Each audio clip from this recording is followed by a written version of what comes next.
মোদি ভাবছো তুমি ক্ষমতা চিরদিন থাকবে, কিন্তু ক্ষমতা চিরদিন থাকে না। দেখেন শেষ পর্যন্ত ছাত্র আন্দোলনে দেখেন নরেন্দ্র মোদীর বাড়িতে আগুন দিয়েছে, আর সবশেষে তার নিজ বাড়ি থেকে দেশ ছেড়ে পালাইছে।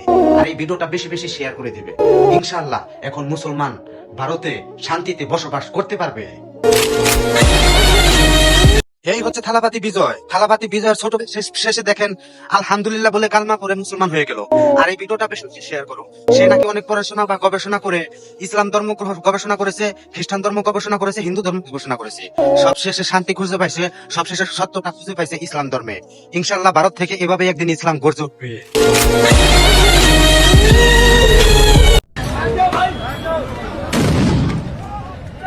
ও ভাই, ছাত্র আন্দোলনে দেখেন ভারতে দিল্লিতে দেখেন শত শত মানুষ নিহত হয়ে গেছে। আর এই ভিডিওটা বেশি বেশি শেয়ার করে দিবে। বাংলাদেশের শেখ হাসিনার মতো নরেন্দ্র মোদী আমার অবশ্যই অবশ্যই পতন হবে। আলহামদুলিল্লাহ আলহামদুলিল্লাহ ভারতের মুসলমান এখন শান্তিতে থাকতে পারবে।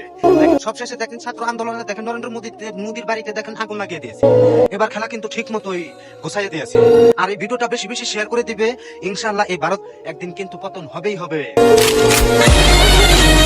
Boycott boycott Kazi Nazrul Islam MP সাহেব জামাতের আমিরকে বয়কট। শেষ পর্যন্ত মেয়ের বয়সী না, নাতির বয়সী মেয়েকে বিয়ে করে তাক লাগিয়ে দিয়েছে। আর এই ভিডিওটা বেশি বেশি শেয়ার করে দিবে। তোদের মতো এমপিদেরকে সাধারণ জনগণ উঠাইছে, আর যাকে খুশি তাকেই পছন্দ হইলে বিয়ে করবে। ওরা তো লুচ্চা, তোদের মতো লুচ্চার কারণে আজকে দেশে এরকম পরিস্থিতি। তোদের মুখে থুতু ছিটাই, এসব এমপির দরকার নাই। ক্ষমতার বড়াই কিন্তু চিরদিন থাকে না।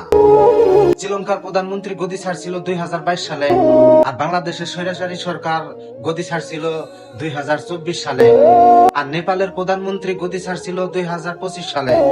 এখন নরেন্দ্র মোদী তোমার পতন এসে পড়ছে 2026 সালে। সাধারণ জনগণের সামনে তুমি কিছুই না, একটা কথা মাথায় রাখবে। দেখেন ভাই দেখেন, খেলা তো শুরু হয়ে গেছে। থালাপাতি বিজয় শেষ পর্যন্ত দেখেন মাঠে নেমে গেছে। নরেন্দ্র মোদীর সাথে নাকি যুদ্ধ ঘোষণা করেছে। নরেন্দ্র মোদীকে অবশ্যই অবশ্যই পতন করতে হবে। আর এই ভিডিওটা বেশি বেশি শেয়ার করে দিবে। থালাপাতি বিজয় এটাই বলে দিয়েছেন যে বিনা কারণে মসজিদ ভেঙেছে, মুসলমানদেরকে জুলুম অত্যাচার করা হয়েছে, তার মতো সরকার এই ভারতের মাটিতে থাকতে পারবে না। ইনশাআল্লাহ এই ভিডিওটা সর্বোচ্চ শেয়ার করে দিবেন। ভারত থেকে ইসলাম একদিন গর্জে উঠবে। ফেরাউন কিন্তু নিজেকে খোদা দাবি করছিল, আর ফেরাউনের ঘরে মেহমান হিসেবে তার সন্তান হিসেবে পাঠিয়েছিল মুসা নবীকে।